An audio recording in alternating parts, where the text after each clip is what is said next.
Bem-vindos a todos ao primeiro Congresso Internacional de Autopesquisologia, que também é a 5ª jornada de autopesquisa conscienciológica.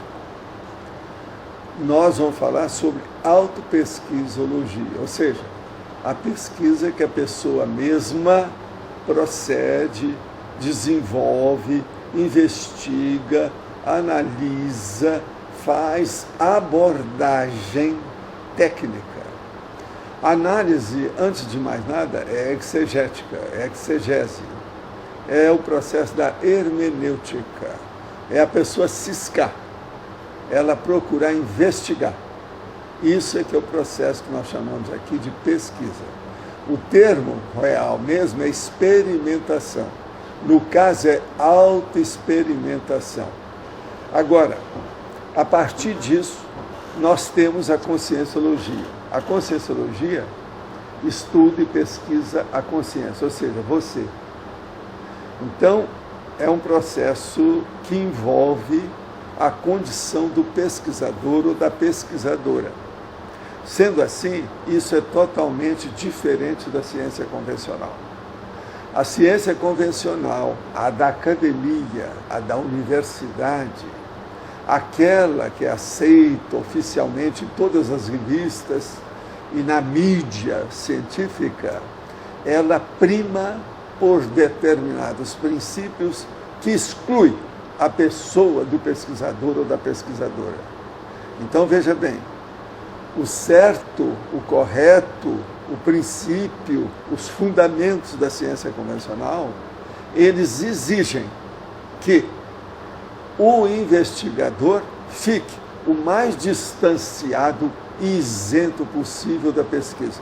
Ele não pode influir na pesquisa ou carregar qualquer coisa sua, algo seu, sobre aquele objeto de pesquisa. Então isso é uma tolice enorme, imensa. Por quê? É impossível. Uma pessoa só de pensar num objeto, num assunto, num desiderato, numa meta, num objetivo de investigação, ela já envolveu as energias nela com aquilo. Então a pesquisa não participativa é praticamente impossível. Então, primeira coisa, a ciência convencional está furada. Por quê? Começa por um erro básico. Isso tudo vocês podem falar que é um eufemismo científico. Agora eu falo que é um dogma científico. Então, a ciência convencional é igual a religião. Está cheio de fanáticos e uma religião científica. Por quê? Eles colocam dogmas, falácias. Eles estabelecem e determinam verdades absolutas sobre o assunto. Tudo errado. Então, essa é a nossa predisposição inicial, soco na cara e fratura exposta, de impacto terapia, para mostrar o que é o processo nosso de autopesquisologia conscienciológica. Então, dentro do processo dessa autopesquisa, essas bases, nós temos também uma outra diferença. Não é só o problema da energia consciencial que eu estou falando, a EC. Não, tem outra coisa séria. É o parapsiquismo, autoparapsiquismo, a autoparapercepciologia.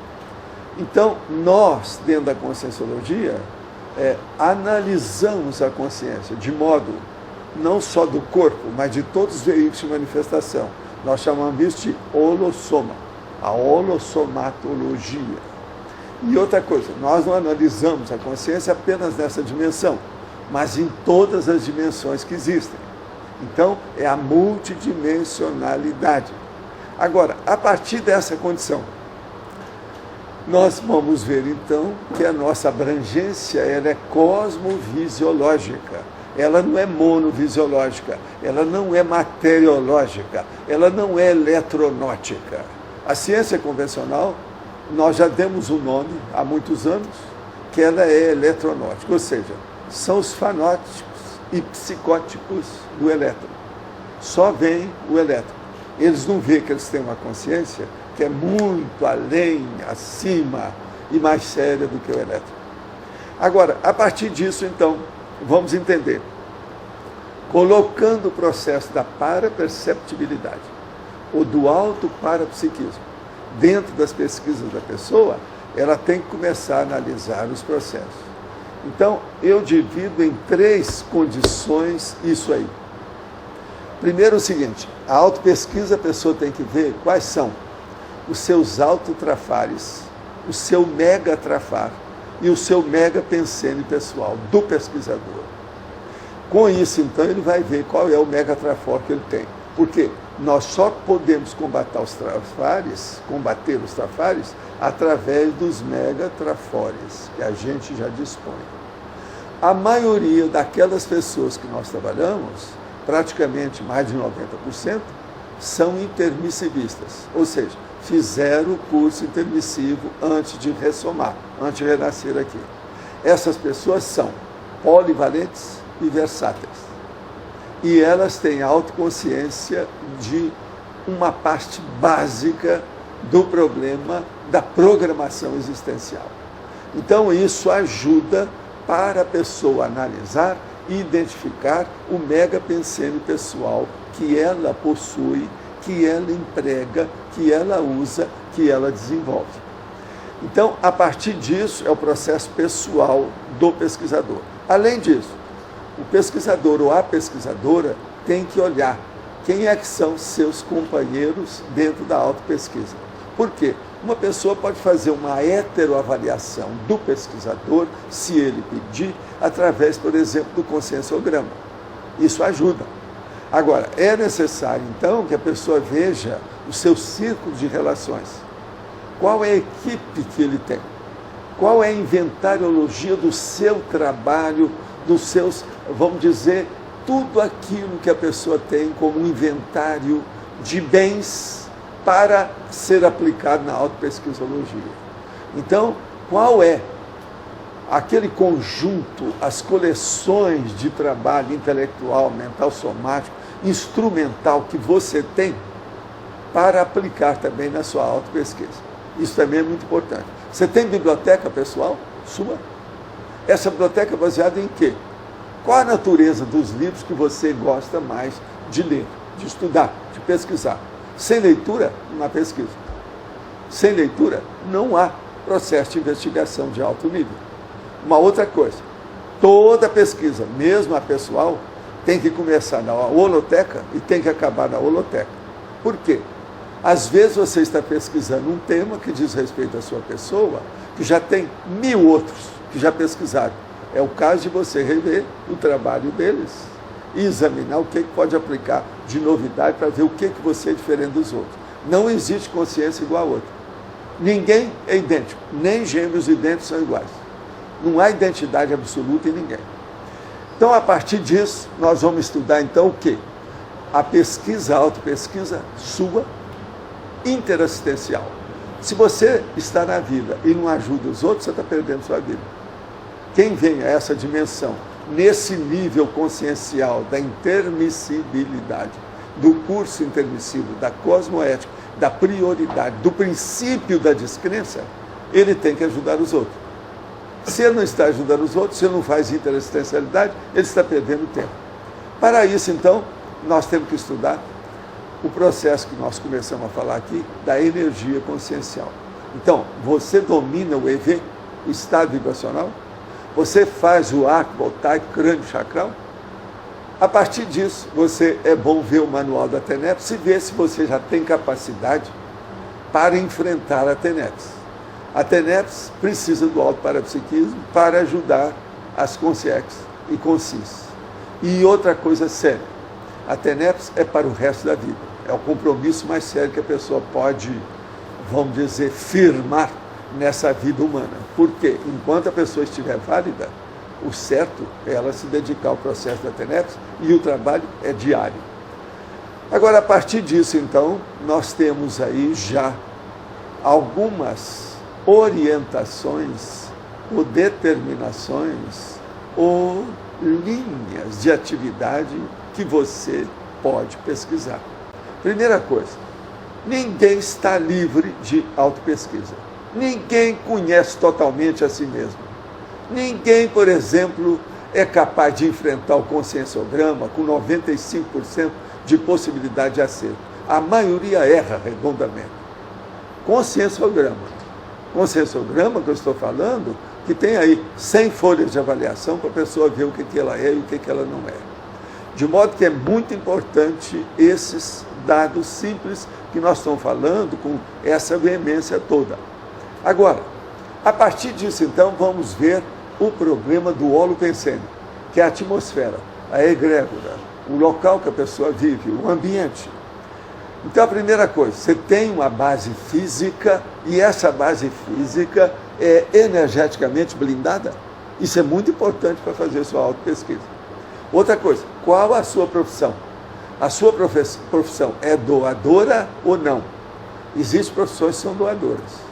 As que são mais doadoras são da área da saúde e da pedagogia, do processo da educação.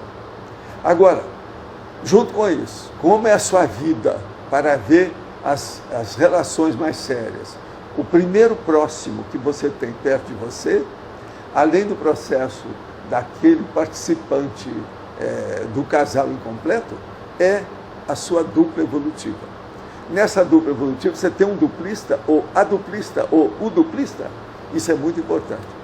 Outra coisa na autopesquisa que é sério, seu pé de meia.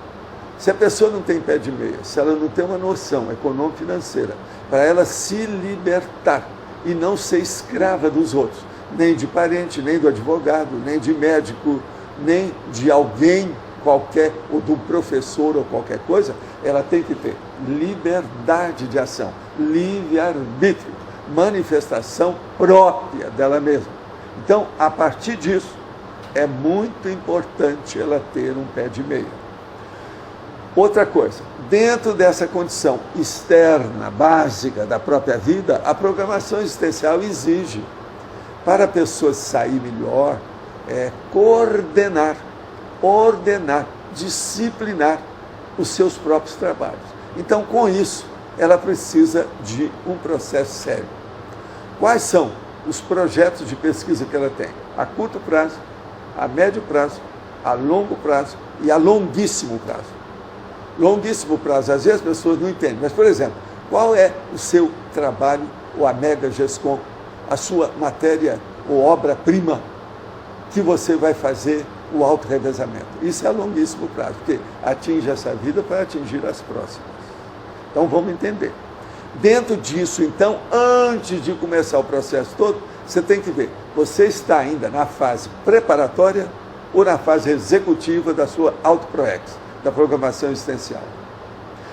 A fase preparatória vai de 1 a 35 anos numa vida de 70 da média que está por aí. E vai de 36 a 70 na fase executiva. Aí já não é mais a preparatória. Então, por exemplo, se você tem até 35 anos, você está na fase de preparação ainda. A coisa começa a endurecer e ficar mais séria a partir dos 36. Uma pessoa que começar, veja bem, numa determinada ideia da fase preparatória, a sua TENEPS, vamos supor que ela faça isso aos 26 anos, quando ela se tornou totalmente madura. O cérebro já não desenvolve mais. Com 26, é o máximo que a pessoa tem. A inteligência que ela vai ter é aquilo, não vai passar daquilo. Depende dela agora fortalecer, enriquecer, potencializar os seus processos de intelecção. Então, 26 anos, as epífises ósseas já se consolidaram. A pessoa não cresce mais. O crescimento é apenas de espichar. Por exemplo, a orelha, o nariz da pessoa. Uma pessoa, por exemplo, na minha idade, tem a tendência de espichar a orelha e o nariz. Mas não cresce mais nada. A cabeça não cresce. Mas nós somos capazes de fazer renovação dos neurônios, que são as células cerebrais, o tempo todo. Depende do modo da gente viver, se alimentar, dormir, fazer exercício, cuidar do corpo. Se a gente faz isso, nós podemos fazer renovação dos neurônios.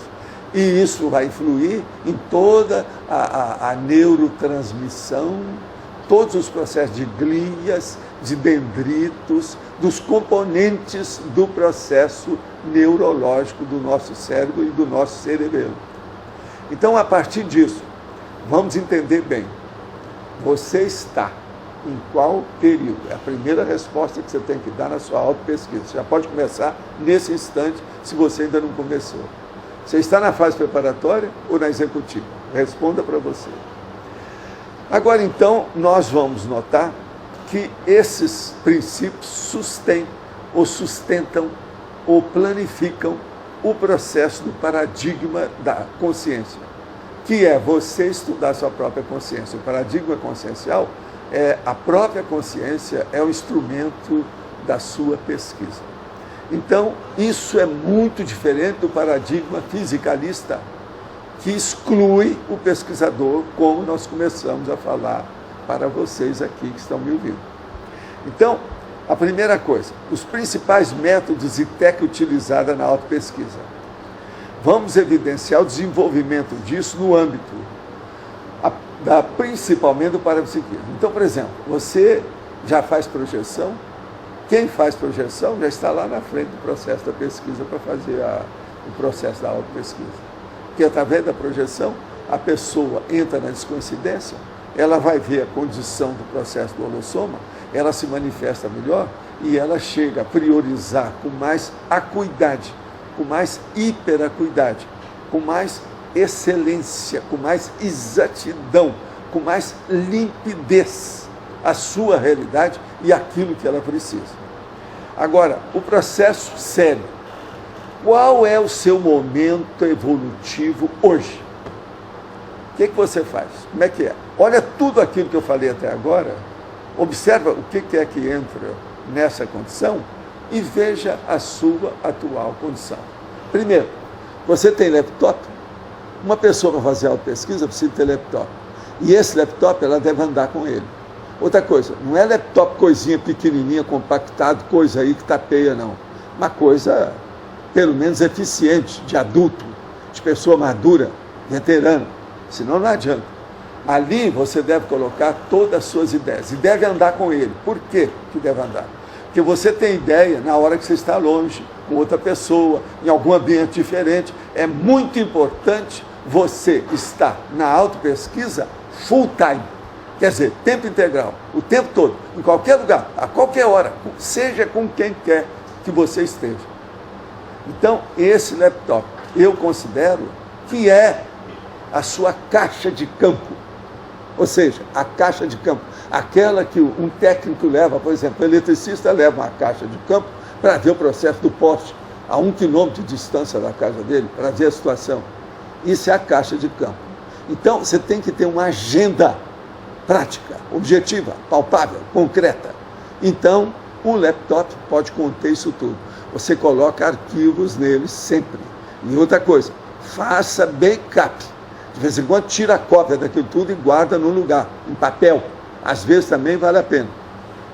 Então, com isso, com essa, vamos dizer, insistência que eu dou para o assunto, que eu considero tudo isso muito sério, você está começando a entender como é o processo nosso laboratorial, vamos dizer, teático, de teoria, que é 1%, e de vivência, que é 99%. Aí, então, nós temos o teático. Agora, então, veja, dentro desse processo seu pessoal, como você se articula no seu círculo de relações? Você pertence a algum voluntariado? Você trabalha em alguma IC? Você faz algum trabalho de interassistencialidade há algum tempo? Outra coisa, quais são as suas atividades? Elas são normais, naturais, fisiológicas, quer dizer, funcionais, ou elas são excessivas, exageradas? Você é uma pessoa organizada, disciplinada, ou você é dispersivo? Então, se você está fazendo atualmente, vamos supor, 7 coisas diferentes, cuidado, pode ser que você já seja dispersivo. Se você faz 11, você já é. Então começa por aí, vamos examinar como é a sua vida. Agora, a partir disso, você vai começar a usar todos os processos de fichas técnicas que você puder e colocar essas fichas técnicas no seu laptop. Tudo que interessa. Uma outra coisa, Eu sempre dou uma indicação, principalmente para os jejunos, aqueles que são calouros, que estão iniciando agora, que estão começando a dar os primeiros passos no processo da autopesquisa, e eu dou uma indicação muito séria. Você vai pegar alguém que entenda bem de computação, um internauta, um ciberneticista, que seja bom, e vai pedir para ele para colocar o calendário desse ano, o resto do ano que tem, cada dia, dentro de um arquivo especializado, lá dentro do laptop. Então, ali dentro, você vai colocar, isso é muito fácil de pôr, manhã, tarde, noite e madrugada. E você, em todo dia, você vai colocar 4 linhas ou 4 campos para aquele dia.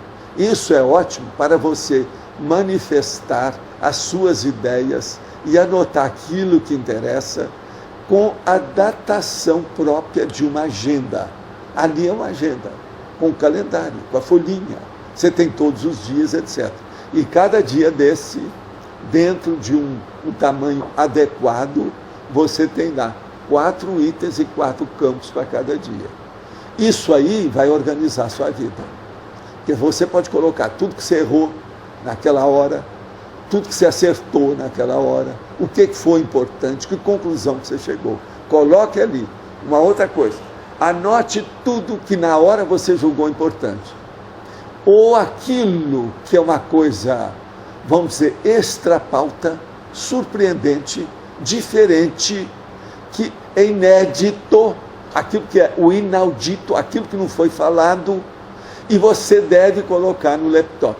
Se naquele momento você não julga que aquilo seja importante, daqui a um ano, fazendo o balanço, o inventário da sua atividade, você vai ver que aquilo vai dar indicação, é uma vertente, é um viés. Vai dar então, é uma seta de indicação e orientação para o seu trabalho. Agora, outra coisa, você tem mais potenciais do que aqueles que você acha que tem.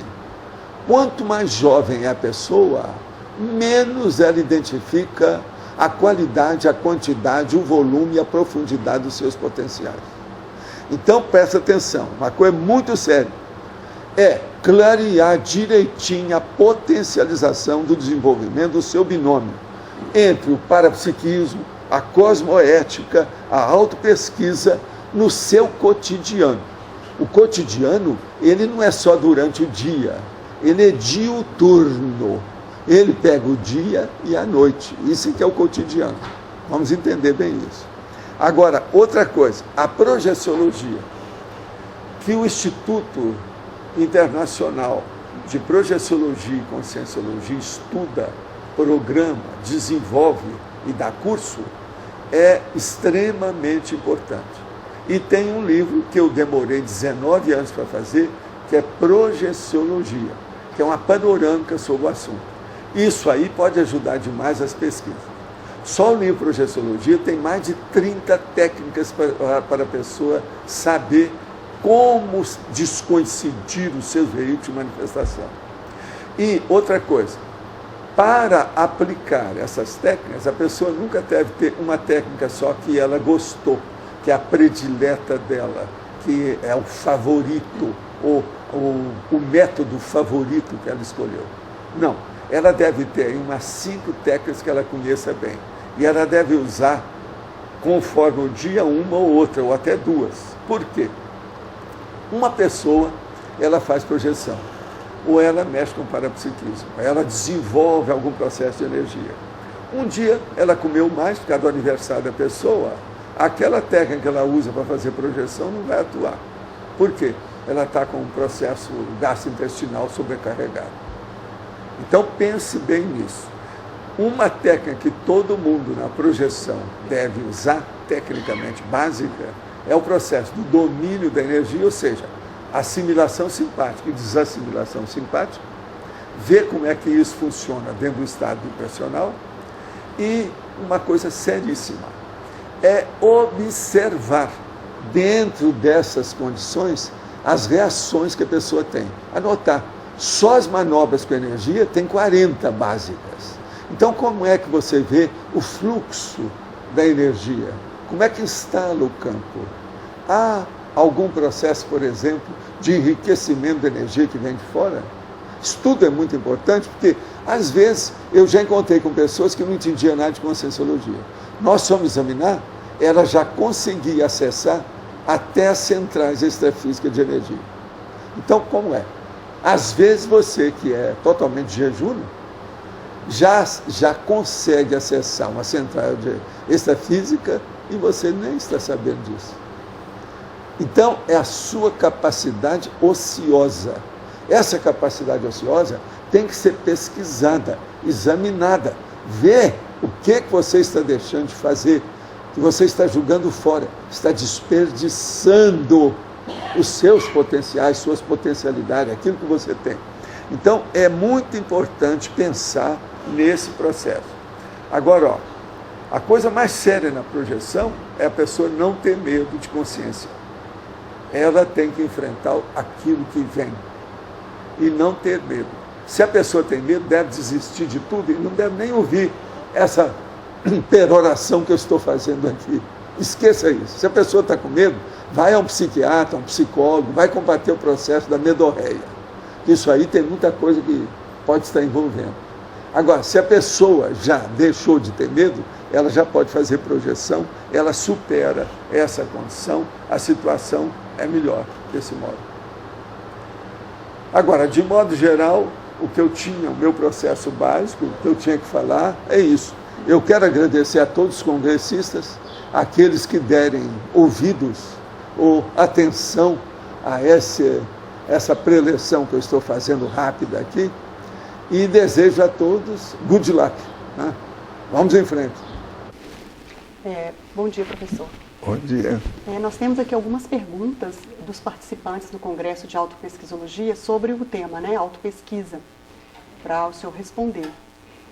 O senhor fala sobre identificação do Mater Pensene. Então, os coordenadores do Congresso perguntam qual é a técnica ou dica para que o autopesquisador identifique o seu próprio Mater Pensene. O que ele pode fazer para isso? Em primeiro lugar, meus cumprimentos a todos os participantes aí do Congresso de Autopesquisologia. E quanto à pergunta sobre o Mater Pensene, a pessoa tem que ver o seguinte: dentro do processo da personalidade, nós temos a vontade, que é o maior poder da pessoa, da consciência. Vamos dizer, derivando da vontade é que vem a intencionologia, a determinologia, a definição que a pessoa dá para as coisas. Então a pessoa tem que procurar, em primeiro lugar, qual é o interesse maior a que ela se dedica. Todas as energias da pessoa, as forças, o autoesforço, as atividades, as manifestações da pessoa, todas elas são dedicadas a quê? Aí a gente vai ver o Mater Pensene. Tem pessoa, por exemplo, que ela é dedicada a determinado esporte, que é de ação, que é violento. A tendência dessa pessoa é caminhar para a psicomotricidade ou permanecer nisso. Às vezes ela é belicista. Isso aí já mostra um viés da personalidade. Outro já tem mais tendência, por exemplo, de autossuficiência, mais organizado. Então ele é mais intelectual. Isso já mostra. Então o Mater Pensene tem que ser procurado por esses viés, entende? Essas correntes de tendências da pessoa. É difícil você ver porque as personalidades são complexas. A gente tem que ver o que predomina. Por exemplo, eu sou com 5 cobaia. O que você acha que predomina em mim? Qual o meu Mater Pensene? Meu, é óbvio, é assistencial. Tudo meu eu caminho para isso, desde menino.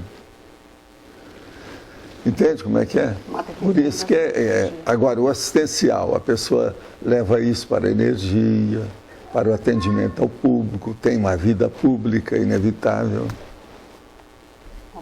É assim que a pessoa tem que pensar, isso aí é difícil. Agora, se vem uma pessoa, se eu convivo com ela 2, 3 dias, eu já sei o que predomina nela.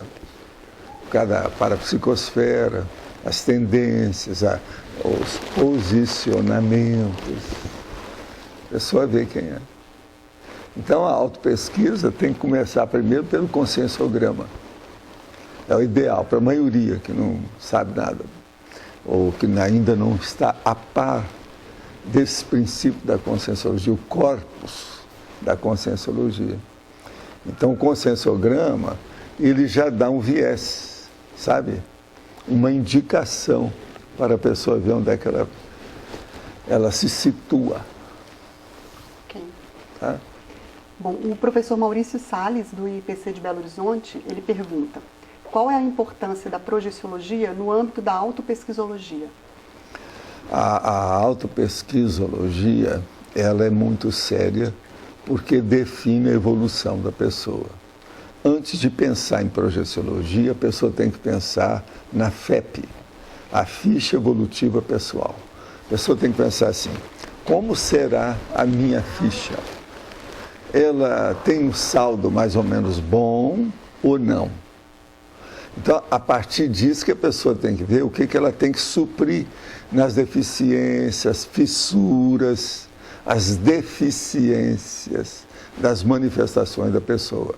Agora, se ela vê, por exemplo, que a deficiência dela maior é coordenar o seu conhecimento de acordo com a evolução e desenvolver o parapsiquismo que ela não tem, aí é muito importante o estado vibracional até chegar na projeção consciente. Ok. Entende? Bom, a professora Néia Lúcia, de Brasília, do IPC de Brasília, ela faz 3 perguntas a respeito de remissão de doença, né? A primeira é o seguinte: se a remissão de doença alcançada a partir da autopesquisa pode ter resultado efetivo na paragenética? Pode ser totalmente, completamente, inteiramente. Mas tudo depende do estado vibracional da pessoa. Se uma pessoa, por exemplo, ela não domina, ela é aquilo que nós chamamos de casca grossa, ela não domina o processo da energia consciencial dela, ela não tem sensibilidade para isso, o que se passa? Ela fica de uma tal maneira, aqui nessa dimensão, sem qualquer cosmovisão da realidade multidimensional dela. Com isso, é muito difícil dela desenvolver qualquer coisa. Agora, se ela começa a desenvolver o estado vibracional, o próprio estado vibracional, você está entendendo? É capaz de fazer a remissão das pequenas doenças, aquilo que nós chamamos de mini doenças. Certas entorses, certas dores de cabeça, certas coisas, a própria pessoa corrige isso. De que modo? Eliminando os bloqueios de energia negativa dos 2 hemisférios cerebrais e dos órgãos e sistemas através dos chakras que tem aí. Quando ela elimina isso, aumenta a imunidade, a autodefesa aumenta. Então vem aquilo, a rigidez, a cura, a melhoria, a homeostase. O processo é manter o equilíbrio. Para manter o equilíbrio é através da energia. Por isso que a vida humana é uma vida energética. Quem não domina a vida humana vai ficar com fissura, deficiência, doença, enfermidade, nosografia. Quem domina caminha para a homeostase, para a saúde, para o equilíbrio, enfim, para o problema de viver melhor. Então, nesse caso, toda doença do corpo físico seria uma oportunidade da pessoa fazer autopesquisa. Autopesquisa, tudo a gente tem que entender. E outra coisa, isso tem que ser antes dos 70, porque a hora que chega nos 70, a pessoa tem tudo quanto é tipo de sintomas naturais devido às parestesias. Tem dor aqui, dor ali, alterações, isso tudo é por causa o corpo começa a bater pino. Você está entendendo? Ele está cansado. Então isso vem para o processo pulmonar, cardíaco, os outros órgãos, fígado, trato intestinal, tudo fica alterado. E a cabeça também começa a falhar. Aí vem branco mental, essas situações todas. Então a pessoa tem que ver isso desde pequena, logo que puder. Hoje em dia já estão achando que a pessoa tem que fazer check-up, inclusive cardíaco, já na adolescência. Por causa da vida moderna, que é muito atribulada. A pressão arterial do povo fica tudo alterado. Isso é um problema. Verdade. Bom, a Eliane Stede e o Marco Facuri são do Espírito Santo, né, da área C.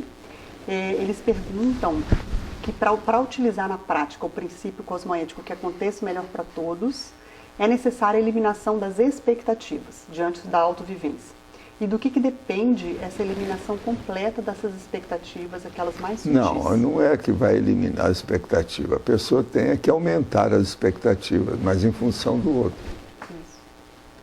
Então, o processo é muito mais sério. Uma pessoa que pensa só em si, é fácil. É só pensar em si, ela está o tempo todo consigo mesma. Agora, uma pessoa que está pensando nos outros, não está o tempo todo com os outros. Então é muito mais difícil o processo, mas ela tem que pensar muito nela para ser doadora, abrir a mão, como eu chamo aqui, ó. Fazer isso. Ela não pode ser miserê, ela tem que ser large, aberta, assistencial, interassistencial. Esse aqui é o caminho. Para tudo aí que nós estamos falando. A interassistencialidade é a panaceia. Por quê? É a fraternidade, é o universalismo, é aquilo que eu chamo de mega fraternidade. Ok. Mais uma pergunta também da Eliane e do Marco. Qual a utilidade prática da técnica do cosmograma na autopesquisa do praticante dessa técnica? Sob o cosmograma, a pessoa tem que, depois que ela analisou e viu o que ela quer, ver qual o desiderato, o escopo, a meta, o objetivo da vida dela, dentro daquele período da existência humana, dentro daquele momento evolutivo, ela vai ver o que é que me interessa mais, o que eu preciso mais. É aí que ela vai pesquisar o cosmograma. Qual o tema? Aí é que entra. É do cerebelo? É do hemisfério cerebral? É um processo mental somático puro ou é um problema mais de ação física? Começa por aí. É um processo mais teórico, é um processo prático? É um determinado fenômeno ou ocorrência ou fato? Ou é um problema de parafato, um parafenômeno? Então, com isso, ela vai ver o cosmograma, é justamente isso. E outra coisa, qual é a minha especialidade? Porque toda pessoa deve ser generalista, isso é o ideal. Mas para isso ela tem que ser também, antes, especialista em alguns elementos.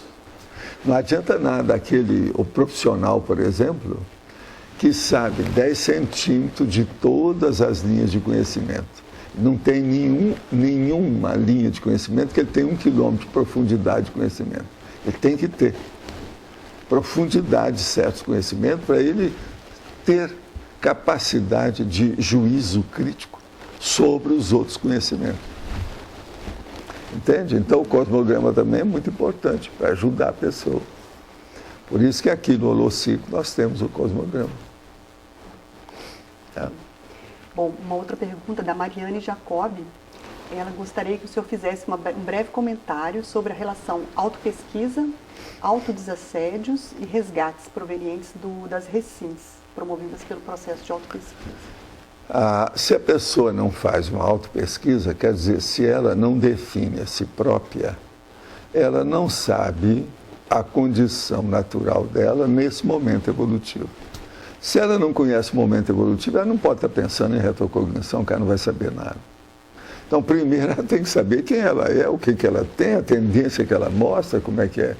Depois disso, ela deve estudar o processo das vidas anteriores, olhar a memoriologia dela, a holomnemônica, como é que é o processo dela de lembrança, como é que ela funciona com isso, quais as interações que ela estabelece entre as pessoas, os fatos e, principalmente, os holopensenes da vida humana.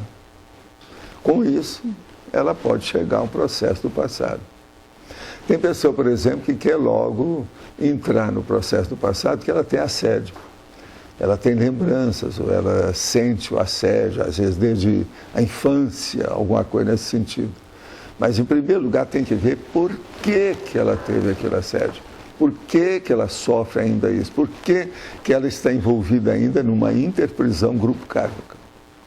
Primeiro, ela tem que definir a condição dela.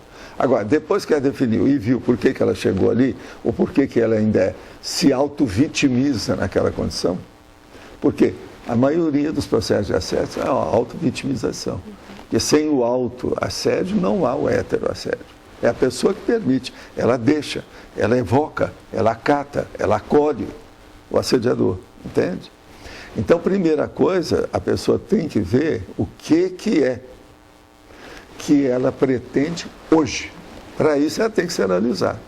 Não, eu quero fazer a minha alteração de vida. Quero fazer uma reciclagem. Eu quero fazer uma renovação do meu destino. Isso é uma coisa.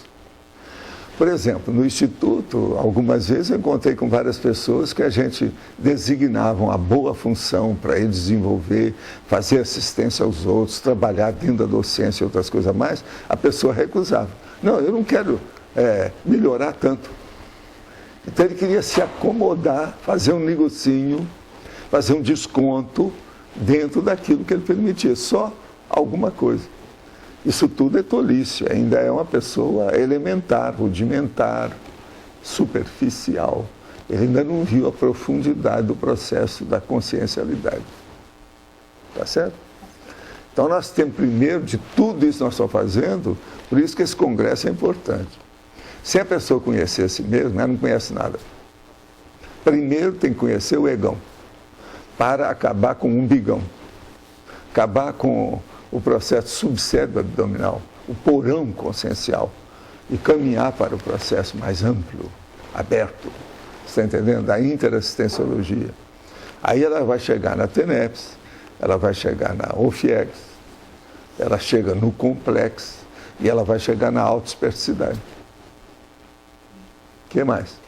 Nós agradecemos aqui as respostas. Mas é só, eu pensei que se tivesse tanta coisa, o mise-en-scène foi tão grande que eu achei que tivesse mais coisa. Você acha que eu fui muito rápido com as perguntas? Então, você pode, se fizer algum encerramento, se eu quiser fazer algum encerramento. Não, o que eu acho é o seguinte, pode continuar falando. Toda pessoa que for a esse congresso deve examinar no congresso qual é a área que mais interessa a sua reciclagem. E pensar durante o congresso todo na própria reciclagem. Como é que está essa reciclagem? Onde eu estou? Eu vou para onde? Por exemplo, nós já estamos no fim desse ano. O ano que vem eu vou alcançar, conquistar, obter o quê? A autopesquisa tem que ter muita orientação nesse sentido. Outra coisa, examina no congresso se mais na metade das pessoas, 51% já tem laptop. Se não tem, vocês devem desancar com isso. Por que que não tem? Para a pessoa se organizar. O laptop, querendo ou não, cedo ou tarde, que é uma extensão da memória da pessoa, ele ajuda a pessoa a se organizar. Então, a pessoa sem laptop que está num congresso é porque ela não tem organização. Hoje em dia, a maioria dos congressos que vocês for, de qualquer tema, mesmo da ciência convencional, uma pessoa sem laptop é uma pessoa mutilada, deficiente consciencial. Tá certo? Então, urubu serva quem tem laptop e quem não tem. Isso é muito importante. Ok, obrigada. Eu agradeço muito a vocês e desejo o máximo de êxito, alto sucesso nessa condição aí. As perguntas são muito em cima do lance, muito boas. Gostei muito, interessante, o povo mostra que a turma está estudando. E outra coisa que eu gostei é que são de diversas procedências. As origens são diferentes. Mostra que a turma está interessada. Vamos nessa, isso é muito importante. Entende?